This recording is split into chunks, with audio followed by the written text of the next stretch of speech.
Okay. Hey everyone, welcome. I hope you all are having a wonderful Thursday so far. Welcome to the Food Systems Leadership Network's Systems Leadership eLearning series.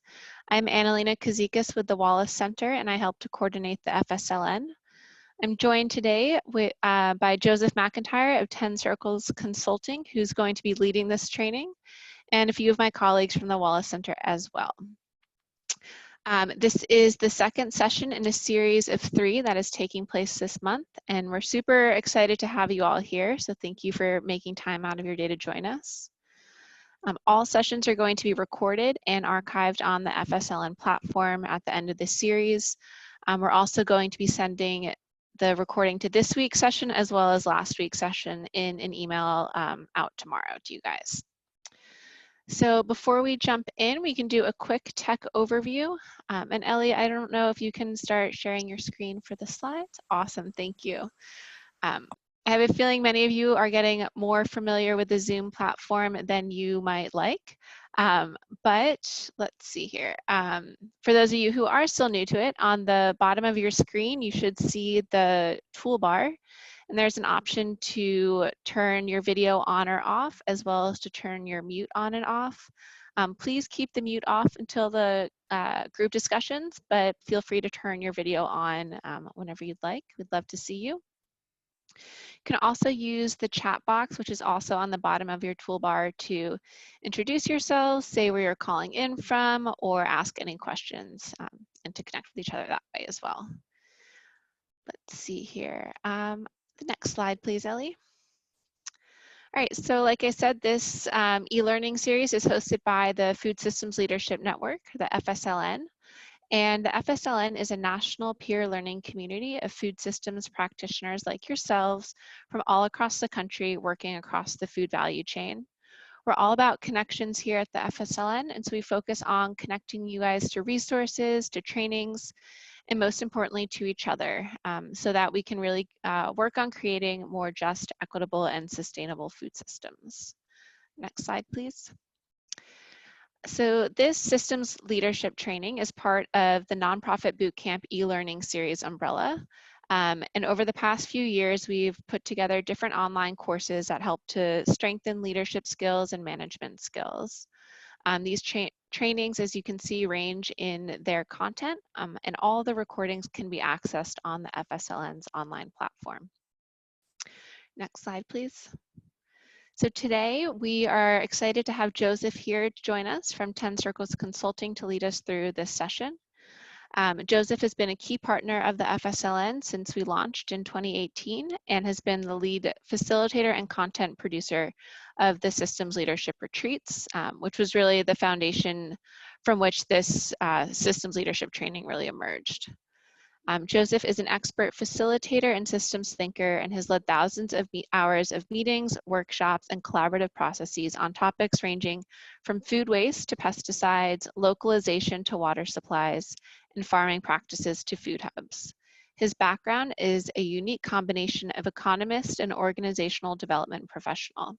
Joseph not only brings over 20 years experience in the community change sector to this work, but a lifelong dedication to creating a better future for each of us. So with that, thank you again, Joseph, for joining us, and I will turn it over to you.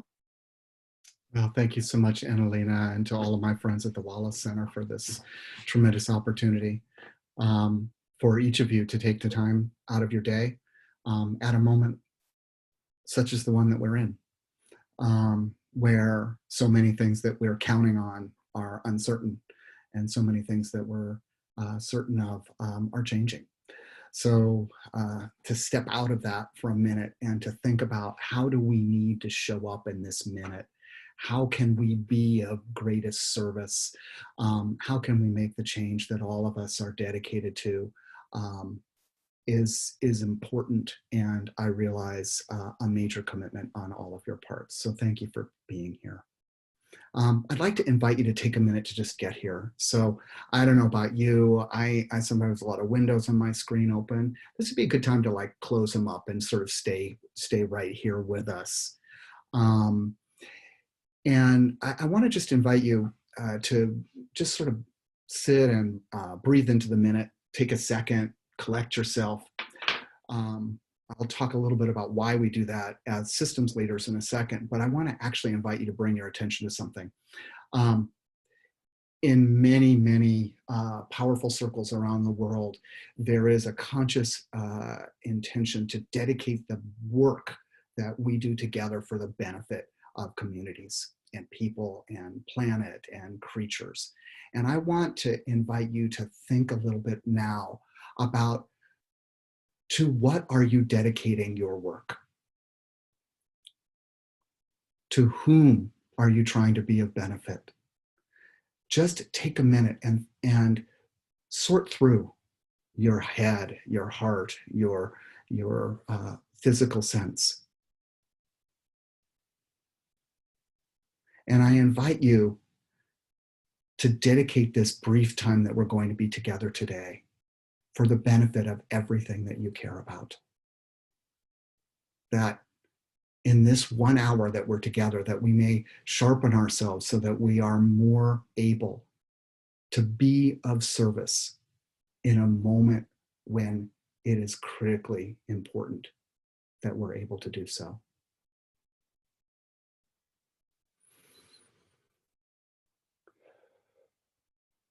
And as you scan that dedication, just let it seep into you and hold on to it.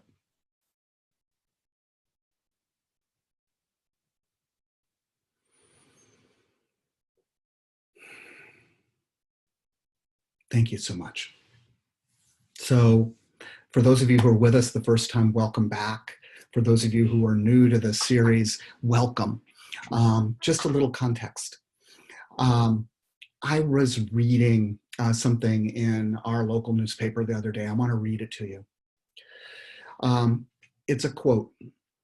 "The food system was built to make sure every single Outback Steakhouse and Chili's has access to every single food item. To have a system like this, a system like that means that if demand collapses, there's a ton of waste that happens." And this was a quote by Cameron Michael, who's the president of the Bowles Farming Company in Los Banos, which is in the heart of the Central Valley of California, the heart of the specialty crop growing region. And it was in an article in which he was describing the necessity for plowing under tremendous amounts of food, that it simply wasn't economic to, quote, harvest and deliver to food banks in the local area that were actually experiencing shortages. He's talking about and actually speaking to a system dynamic. And he takes for granted so completely that the food system was built to make sure that every single Outback Steakhouse and Chili's has access, that we're all carried along the ride. Like, is that what it's built for? Should that be what it's built for? Our challenge, and the reason we're doing systems leadership, is both to unpack what is a system and what is the system that we're working on, and then to engage people like Mr. Bowles or Mr. Michael, Cameron Michael, into a conversation about what is the system that we want to co-create. And systems leadership is a set of skills that we as individuals cultivate to do that. And as those of you who are with us in the first session, there's sort of 3 core areas where we're working on those skills. The first is the ability to see the whole. This is to see things as a system. And I want to tell you that we're in a moment where the systems that we depend upon are much less opaque than they used to be, because you can see them breaking down in real time. That they're like, all of a sudden, wait a minute, there's no toilet paper, or wait a minute, there's actually, if you pay attention to how much garlic there is in the shopping aisle, you can see what's actually happening. If you pay attention to what's going on in food banks, you can see the dependence on volunteers is imperiling their ability to actually get food to those who are most at risk. So all of the things that we take for granted are out there. So systems dynamics are so apparent. So one thing, and that we covered it a little bit in that first meeting, is to be able to see the system as a whole.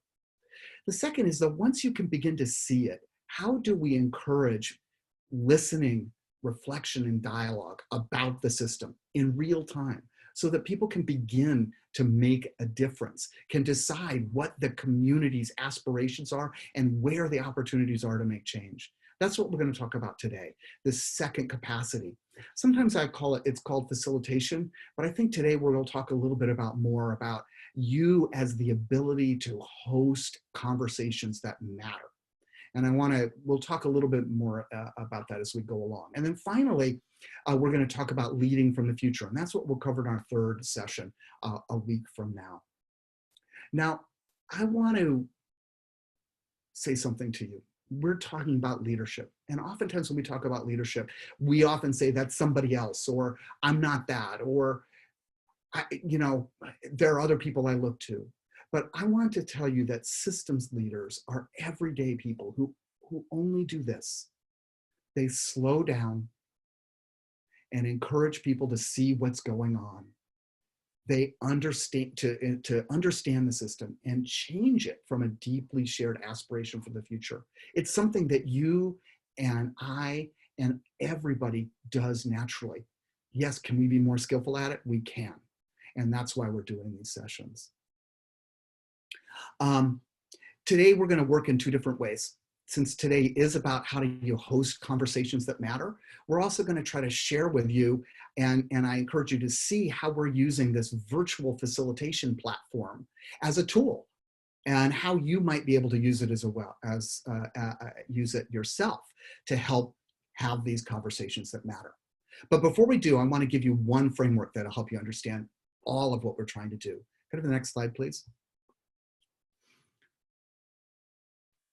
One more. Meant to move that one ahead for. What is it that as facilitators we're trying to do? I would argue systems leaders, the hosts of conversations that matter, are really focused on this core set of activities to build more relationship between the people who are in the room. And in this category are all kinds of activities, things that have to do with how you hold the space and show up as a host of a conversation, as well as things that people do, what they talk about. But why do we want those relationships? Because when we have them, it sparks the synaptic links that are between people, not just in our own head. It encourages the quality, a depth of quality of thinking that actually is the creative spark of collective wisdom and collective energy. People who trust each other, who talk deeply, who are honest with each other, think better. And when that thinking is as tuned as can be, when we're as honest with each other about what's real, what's possible, then our actions are deeply informed. And as our actions are deeply informed, we get better results. And this creates a reinforcing cycle, because as we succeed, as you succeed in the communities you work in, as community members feel success, it builds the quality of those relationships. It builds trust. This positive cycle, I think you'll see almost everything in facilitation is designed around it. And I would encourage you to think about, when you have been in really effective environments, to what extent that cycle has been operating. So if you think about this, let's now talk about, how do facilitators show up and how do systems leaders show up to build relationships and build quality thinking. It really isn't as complex as we might think. Can I have the next slide, please? Each of us is a host for conversations. You're doing it all the time with your coworkers. You're doing it with your families. You're doing it with the communities that you're accountable to.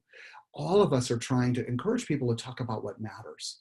And in order to do that, there's a few things that we have to do as individuals.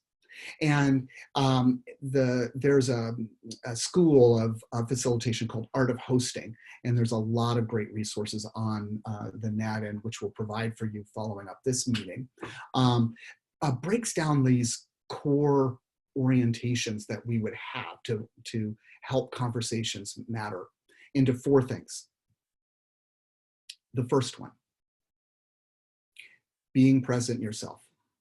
It's why we started this morning with that little bit of tapping into your own being? Who are you dedicated to?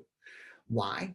Because if you are inviting conversations out of your own fears or hopes or anger or preconceived ideas about what needs to happen, it cuts down the degree of freedom that you have and that groups have. So in this one moment, when we are inviting people into deep dialogue about what they're seeing in the world, what we're trying to do is also host ourselves and manage our own internal sense of, again, those things, fears or what we're triggered about or what we're missing. So this practice of being present is like, it's a funny word, present, but it's really about being you, being a human being, accepting, like, I know I'm not going to do everything right on this call, and that's okay. I'm going to do everything I can to do my best.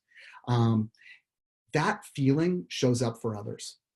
The second thing that we try to do is to really participate in a conversation. And this is a really simple thing. This is about you listening and responding from that deep listening.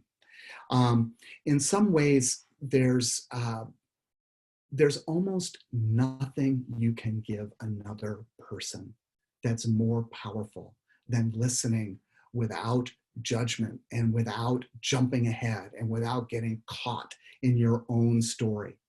Think about those moments with your loved ones, in your communities, where you felt deeply listened to. I would wager for most of us, those are poignant, powerful moments, and unfortunately, all too few. But we as systems leaders can be those kinds of listeners, because in that kind of listening, it evokes the capacity of the person who's speaking to go deeper. And it is a simple practice. It's just turning off all of the extra noise in your own head. The next thing you do is you actually host. Now, hosting means actually asking questions that matter, encouraging others into the conversation. This is the part that most people think of as facilitation, the active part of it. And there's a whole art of questions, which we're going to talk about in just a second. And here, what we're trying to do is actually keep us moving towards a deeper and deeper understanding. It takes courage.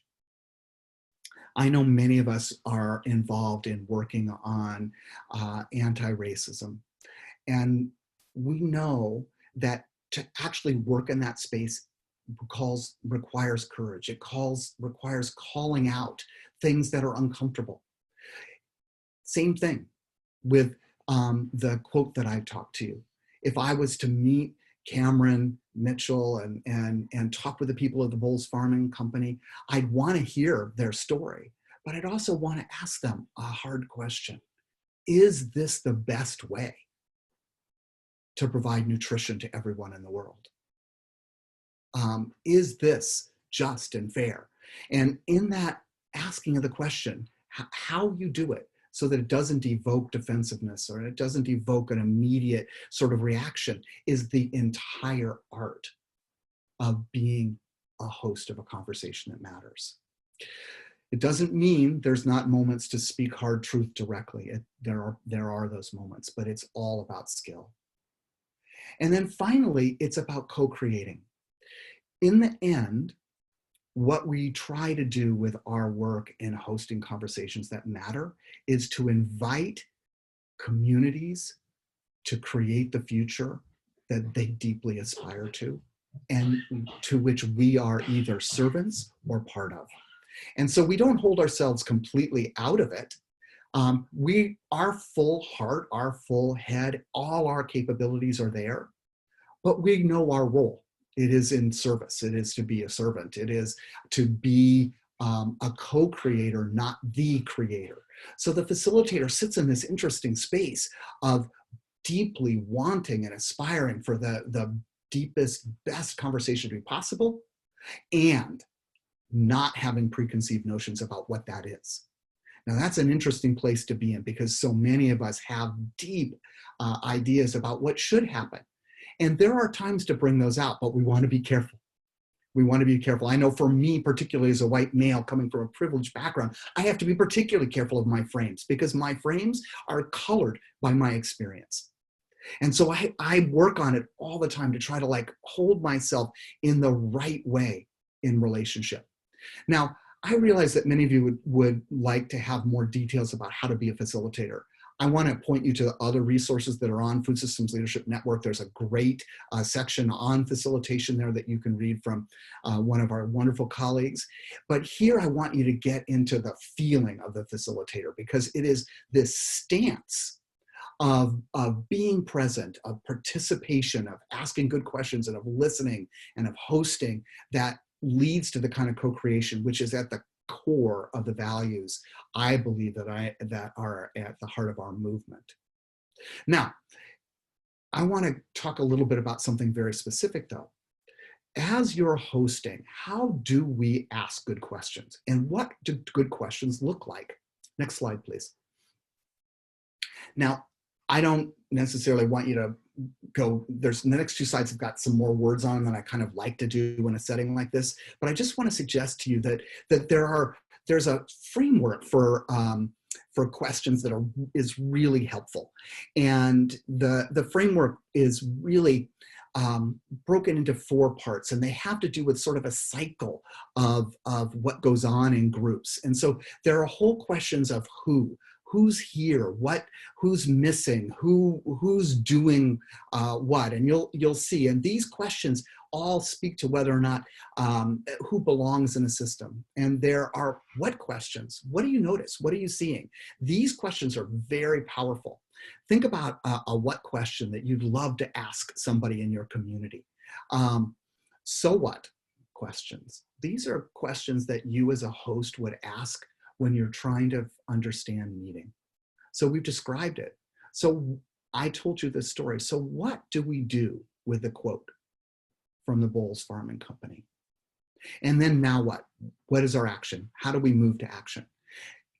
Really, if you think about this simple structure for questions, who, what, so what, now what, you actually have this huge toolbox of powerful ways to promote conversation, to host conversations that matter. Next slide. Let me give you some examples. Will you click there? Click 4 times. Thank you. So who questions? Welcoming kinds of questions.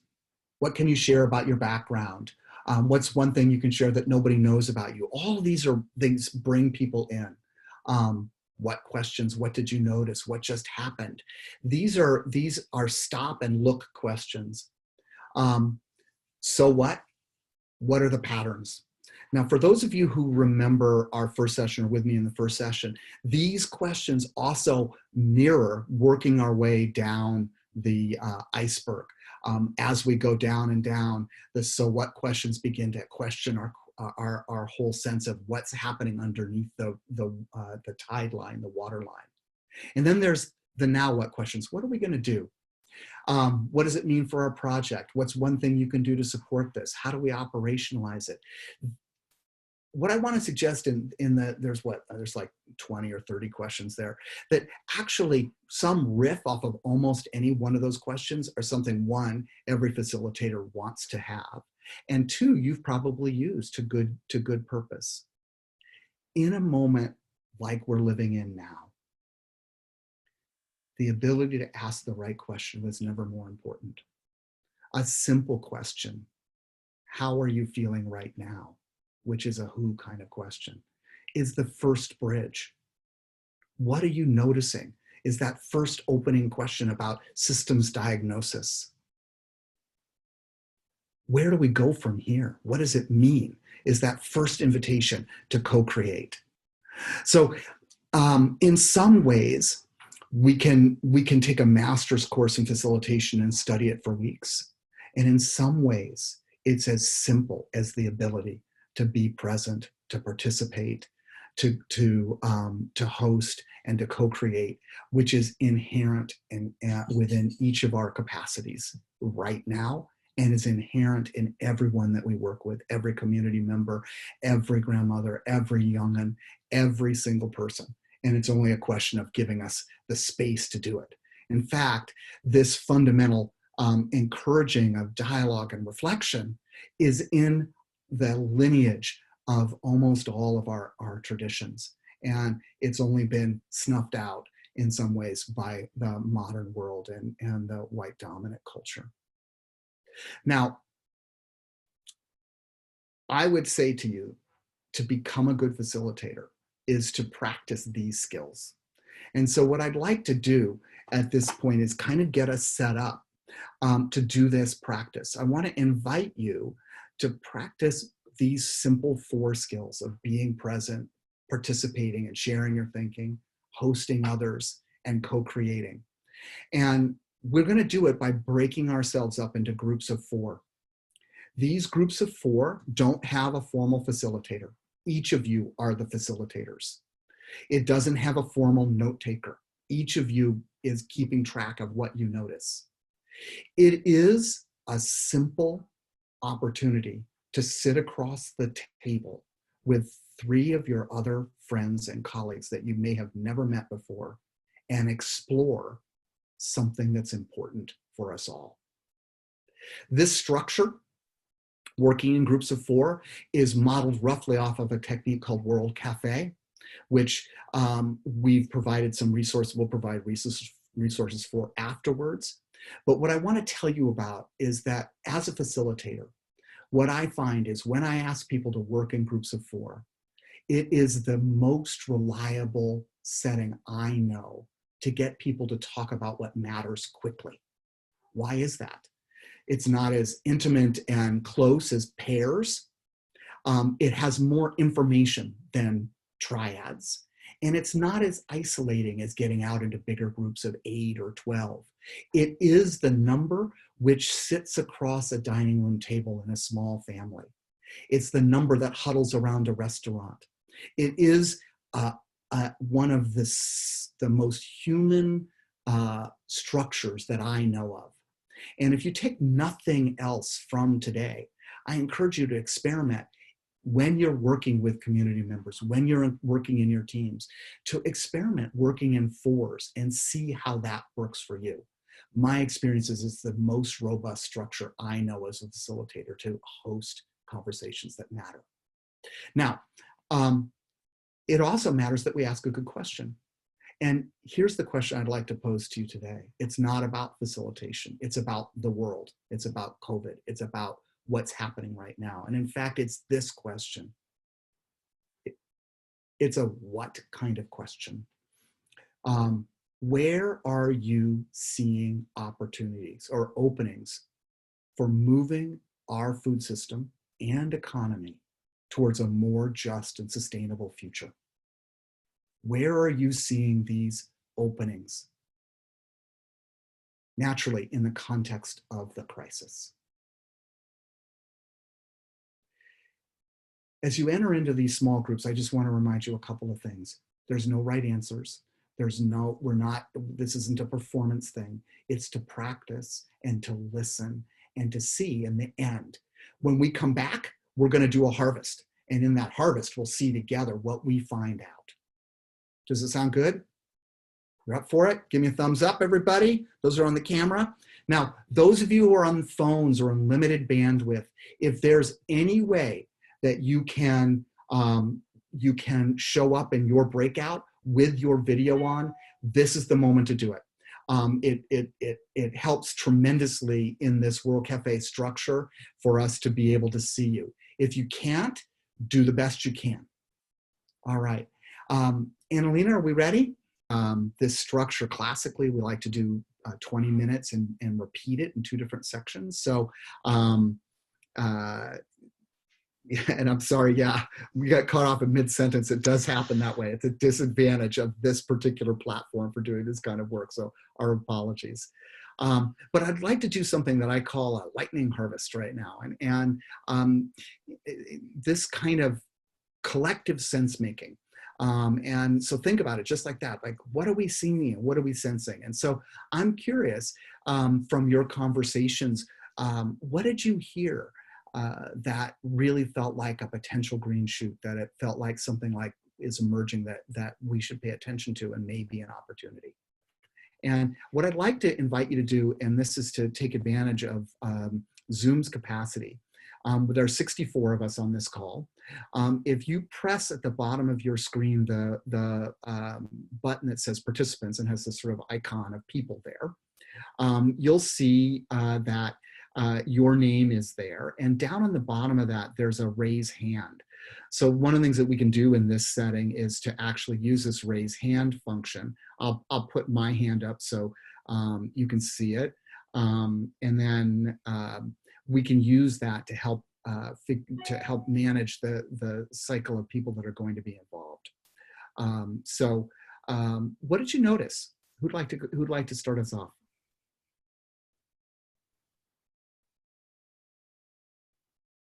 And I always realize it's a daunting thing to be the first one to talk on a seminar like this. So here we go. There are a few hands. We got a few. Annalena, I'll let you manage the queue. Sure. So the first one here, Tiffany, do you want to unmute and share what you guys spoke about? Sure. So our group, I guess one big thing was just using this to sort of push the agenda of improving food systems, and in ways of both strengthening the food systems as well as providing the sustainable need for changing, I'm so sorry, I've got somebody talking in the background and so it's got me completely thrown off. Changing legislature and advocacy and pushing those agendas and moving towards the sustainable changes that need to be made and bringing that whole idea of equity and food access to the forefront. Beautiful, thank you. Summer, do you want to go ahead and share? I know you were on here quite before. I think the thing that stood out to me the most was the last thing, that the rules that were like canon law are now being bent and broken to better accommodate and serve, which means that hopefully they remain the same moving forward. So opportunity for new rules. Right. And I want to say to Summer, just as systems thinkers, that's a really powerful moment. Like when the rules start to get fudgy, we can begin to really, as you said, write new ones. So I really appreciate you saying that. We have something from the chat box from Jace that says, vulnerability is an asset to a systems leader. Something we discussed in our breakout group is that in the who question phrase of a discussion, being honest and open about how you are feeling is more powerful than putting on a brave face. So thank you for sharing that, Jace. Let's see, I think Cheryl, am I pronouncing your name correctly there? Do you want to go ahead and unmute? Yes, absolutely. Thank you so much. In our group, we talked a little bit about the labor-related issues. So being from Florida, we have a huge group of migrant workers that contribute to our food systems, whether it's sugar or citrus. And, you know, the farmers have been raising the flag for a long time that there needs to be better immigration policies so that we can get them the support they need for these jobs that domestic workers don't seem to either want to do or have the capability as far as, you know, duration. Picking citrus is a very difficult job. So now that we're in this crisis, we're starting to hear more relaxed views with regards to the immigration policies. But then on the other hand, there's talk of let's pay these migrant workers or immigrant workers less than we're currently paying them. And I think we're just not being cognizant of the fact that they have families as well as the farmers that we're trying to help. So we need to find balance with making sure that we provide this opportunity for workers that are needed by the farmers to come over, but they're paid enough that they can sustain their families, their family lives. Thank you so much. I want to encourage you to like pay attention, listen, and then also see if you can also track a little bit of the chat, because what's going on is a lot of snaps and affirmation for what Cheryl just said. Beautiful. I see Fallon has their name up. Hi. So in our group, we talked about how there's a lot of support right now for CSAs and more localized food systems, which is great. But then a caveat of that is a lot of times for CSAs, you have to spend a lot of money up front, and it's not accessible to a lot of people to do something like that. So how can we make CSAs more accessible? And Monique from Pueblo, Colorado talked about how she's working with WIC to be able to cover about 90% of the CSA for people who have WIC. And that's just incredible. And I think that that kind of approach will take longer to make CSAs more accessible, but yeah, just looking at that approach to it. Thank you. Wonderful. There was one more hand was raised up here if we have time, Joseph. Yeah, absolutely. Let's hear from Madeline. From Madeline. All right, hi. So my group basically, our common theme was similar to what Tiffany said earlier, and that we're really feeling how can we create lasting change in policy to tackle the systemic issues that reinforce food insecurity and health inequity. We don't, all of these rapid changes to support local food systems and food insecure is great and impressive and inspiring, but how do we solidify these in policy and advocacy so that we can strengthen local food systems and healthy communities into the future? Great, thank you so much. Now, ideally, we'd go and do this for longer, but I want to also give us a little bit of time just to reflect on everything that we've learned and heard today.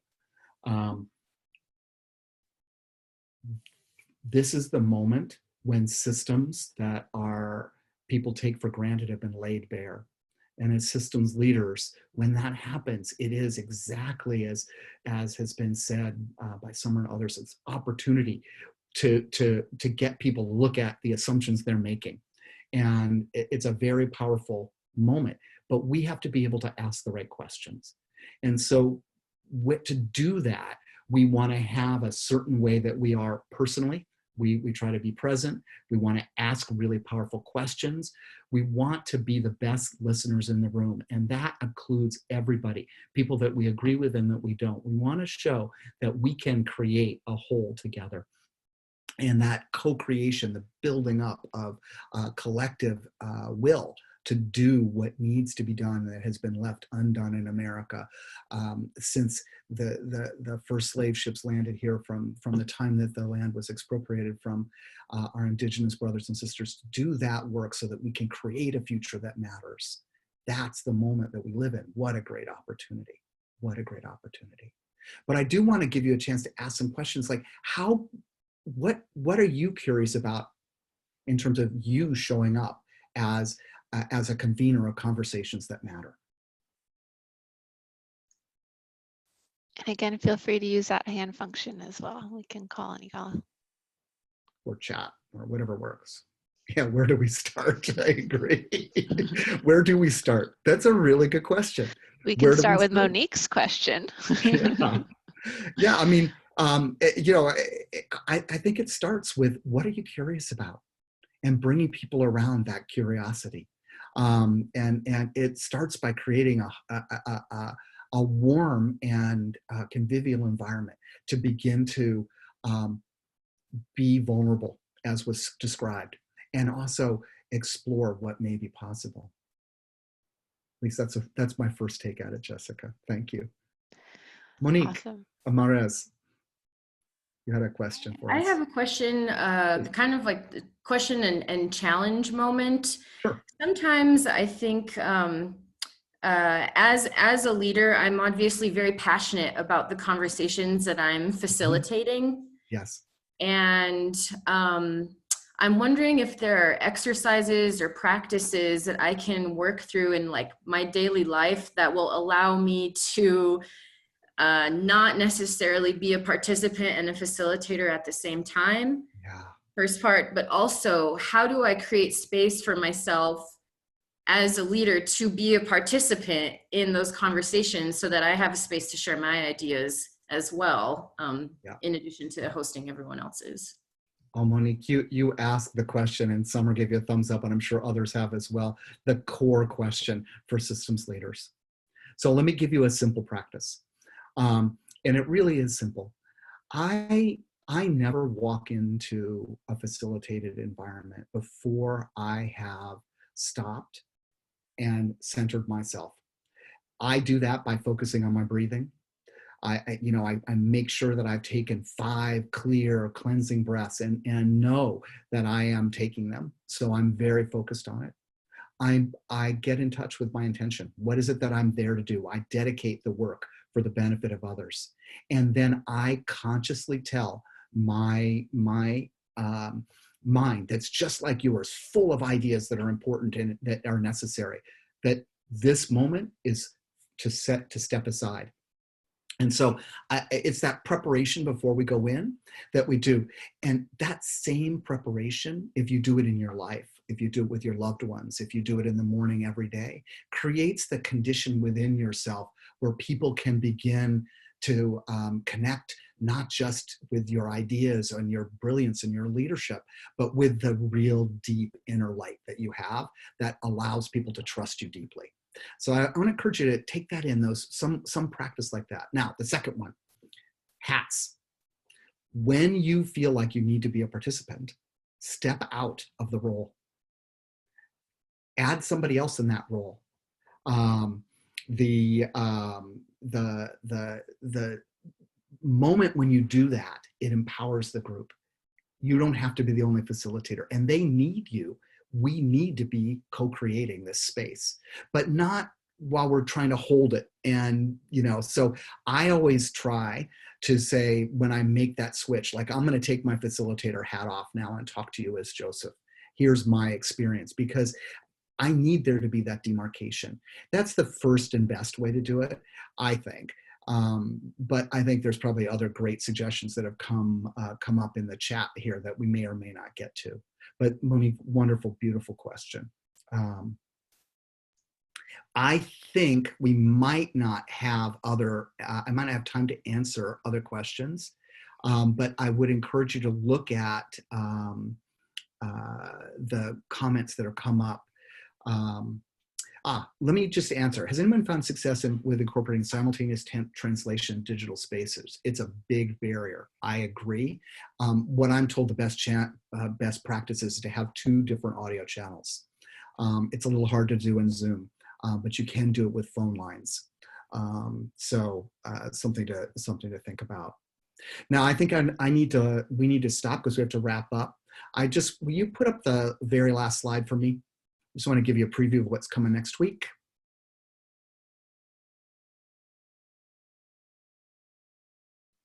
We might get it. If we don't, we'll. In any case, next week we're going to talk about the pivot that we live in as a systems thinkers here. Very last one. And explore a little bit about this fundamental choice that is in front of us individually and societally about, are we going to move into social pathology, which is definitely possible out of this crisis, or are we going to move into a social emergence? And I want to give you a framework of how to think about what you're seeing and a way to work with that both internally and with groups. And I think you'll find it to be another good toolkit as your part of your systems leadership tools. For me, thank you so much, Annalena. No, thank you, Joseph. That was wonderful, and thank you everyone for participating today and joining us. We are going to be following up with the recording for this session, as well as the notes and some of the resources that Joseph mentioned as well. So thank you all again, and reach out if you have any questions. And I hope you have a wonderful rest of your day. Thank you.